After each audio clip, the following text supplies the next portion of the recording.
বন্ধুরা, আপনি কি খেয়াল করেছেন কেউ একজন হাই তুললেই আপনারও হাই পেতে শুরু করে?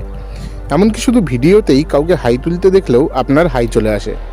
এটা কি শুধুই কোইন্সিডেন্স, নাকি হাই আসলে সত্যিই ছোঁয়াচে? আজ জানবো এর পিছনের চমকে দেওয়া বিজ্ঞান। হ্যালো বন্ধুরা, ওয়েলকাম টু মাই চ্যানেল। আমি সৌরভ নন্দী আর আপনারা দেখছেন ফ্যাক্টস উইথ সৌরভ। চলুন শুরু করা যাক।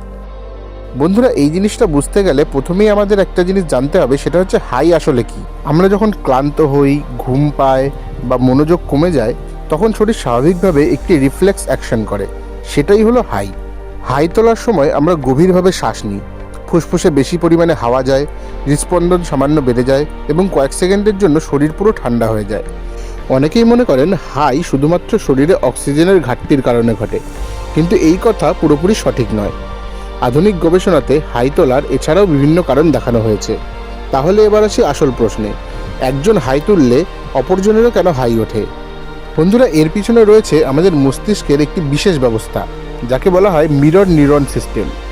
1990-এর দশকে ইতালির গবেষকরা প্রথম এটি আবিষ্কার করেন। মিরর নিউরন হলো এমন এক কোষ যা চোখের সামনে অন্য কাউকে কোনো কাজ করতে দেখলে আমাদের মস্তিষ্কেও সেই একই প্রতিক্রিয়া তৈরি করে। মানে, আপনি যদি কাউকে হাই তুলতে দেখেন, আপনার মস্তিষ্ক ভাবতে শুরু করে যে আপনি নিজেই হাই তুলছেন, তাই সেই সময় আপনারও হাই চলে আসে।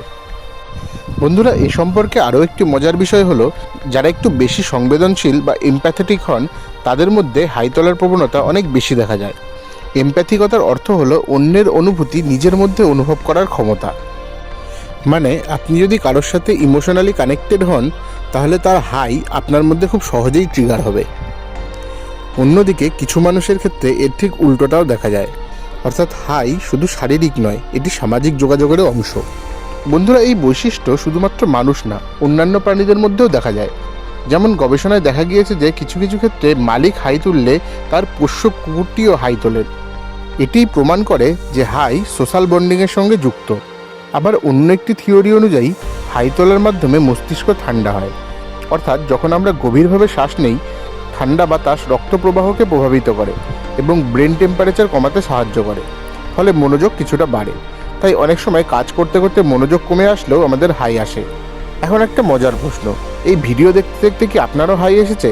যদি এসে থাকে, তাহলে আপনার মিরর নিউরনস দারুণ কাজ করছে। তাহলে বোঝা গেল হাই ছোঁয়াচে হওয়ার কারণ চারটি: মিরর নিউরন, এমপ্যাথি অর্থাৎ সংবেদনশীলতা, সোশ্যাল বন্ডিং এবং ব্রেনের কুলিং মেকানিজম। মানে, হাই শুধু আলসেমি না, এটা আমাদের মস্তিষ্কের সামাজিক ও বৈজ্ঞানিক প্রতিক্রিয়ার ফল। তো বন্ধুরা, এই ভিডিও দেখতে দেখতে আপনাদের কতবার হাই এসেছে কমেন্টে লিখে জানান। আর এমন অজানা ও মজার তথ্য পেতে চ্যানেলটি সাবস্ক্রাইব করে রাখুন। আজকের জন্য এইটুকুই, আবার দেখা হবে পরের ভিডিওতে।